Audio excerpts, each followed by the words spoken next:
Langit kelabu menggantung di atas sebuah desa terpencil di pedalaman Jawa Timur. 6 mahasiswa dari jurusan Botani, Arga, Fikri, Tama, Jaya, Lita dan Sari tiba dengan mobil sewaan.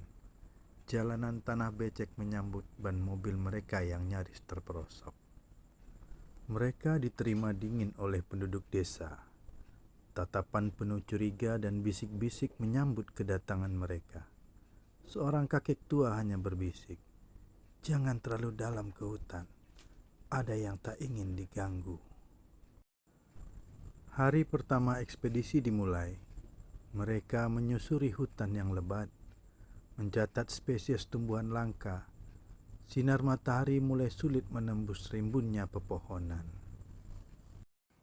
Lita menemukan sebuah tanaman aneh, tumbuh di bawah pohon besar. Daunnya merah keunguan, dan ketika disentuh terasa hangat.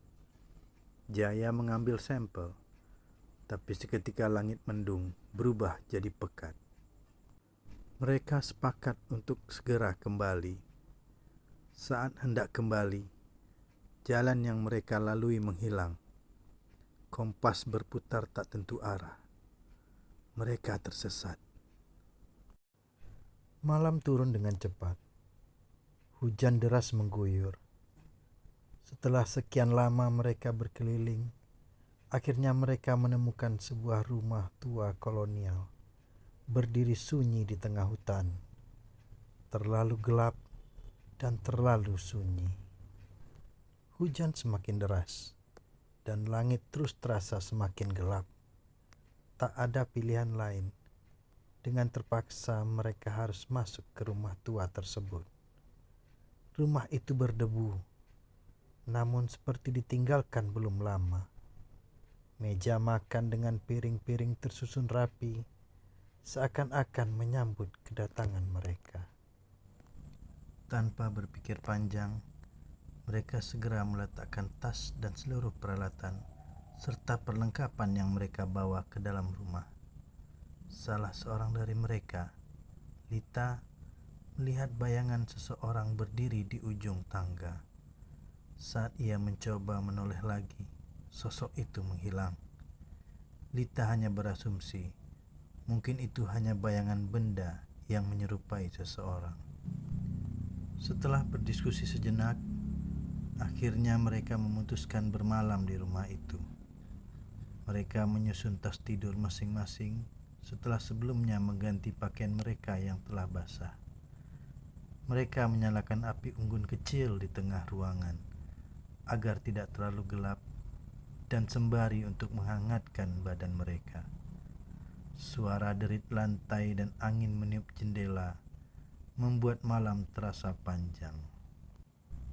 Tengah malam, di saat semua telah tertidur lelap, Fikri mendengar suara langkah kaki di loteng. Awalnya ia mengabaikannya, tapi semakin lama suara itu semakin jelas ia dengar. Tak ingin membangunkan teman-temannya yang telah tertidur, Fikri memberanikan diri untuk melihatnya. Saat ia naik, ia tak pernah turun lagi. Pagi tiba, Fikri tidak ditemukan. Di loteng hanya ada noda darah di lantai dan rambut panjang terurai, bukan milik siapapun dari mereka. Sari mulai histeris. Ia bersikeras melihat Fikri diseret oleh perempuan bergaun putih di cermin semalam. Ia lain menganggapnya mengigau karena stres.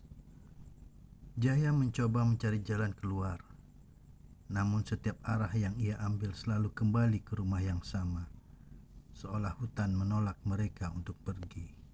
Saat malam kembali, suara anak kecil terdengar di dalam dinding rumah. Lita mendekat, menempelkan telinga ke tembok, dan sesuatu dari dalam mengetuk balik. Agra membuka pintu kamar terkunci dan menemukan boneka-boneka tua bergelimpangan. Salah satu boneka tiba-tiba menoleh kepadanya. Jaya mendadak kerasukan. Ia berbicara dengan bahasa kuno dan menyebut nama yang tak dikenal. "Nyai Sentot tak suka tanaman itu disentuh." Sari mencoba berdoa, tapi mulutnya terkunci seperti digigit. Ia hanya bisa menangis tanpa suara. Tama membawa Center ke ruang bawah tanah. Di sana, ia menemukan lukisan keluarga kolonial dengan wajah-wajah yang berubah menatapnya. Tama berteriak. Suaranya terdengar, tapi ia tak pernah kembali. Senter yang ia bawa ditemukan mengambang di bak mandi berisi air hitam. Kini hanya tinggal 3 orang. Lita mulai berhalusinasi. Ia melihat ibunya berdiri di lorong rumah, memanggil pulang. Agra mencoba menghancurkan tanaman merah yang mereka ambil, tapi tanah di bawahnya merekah dan tangan-tangan hitam menariknya. Di tempat lain, Sari kehilangan kendali. Ia menari di ruang tengah seperti wayang yang digerakkan kekuatan tak kasat mata. Lita mencoba keluar dari rumah, tapi pintu kini menutup dengan paku-paku besar dari sisi dalam, seolah rumah menelannya. Jaya bangkit dari kerasukannya, tapi tubuhnya sudah membusuk, berbau tanah. Ia bukan lagi manusia. Lita berlari ke kamar mandi menutup pintu. Di cermin ia melihat dirinya tersenyum, tapi bayangannya tidak mengikuti gerakan. Sari menjerit untuk terakhir kalinya. Jeritannya terdengar sampai ke hutan. Setelah itu, hanya senyap. Lita berjalan keluar kamar dengan tatapan kosong. Rumah kini tampak lebih terang, tapi tidak lebih aman. Lita ditemukan pagi hari oleh penduduk desa di tepi hutan. Tubuhnya kotor, wajah pucat, dan tak mampu bicara sepatah kata pun. Penduduk membawa Lita ke dukun desa. Saat sang dukun menyentuh dahinya, ia hanya berkata, "Anak ini melihat sesuatu yang tak seharusnya." Lita kini tinggal di rumah sakit jiwa, menggambar rumah tua yang sama setiap hari.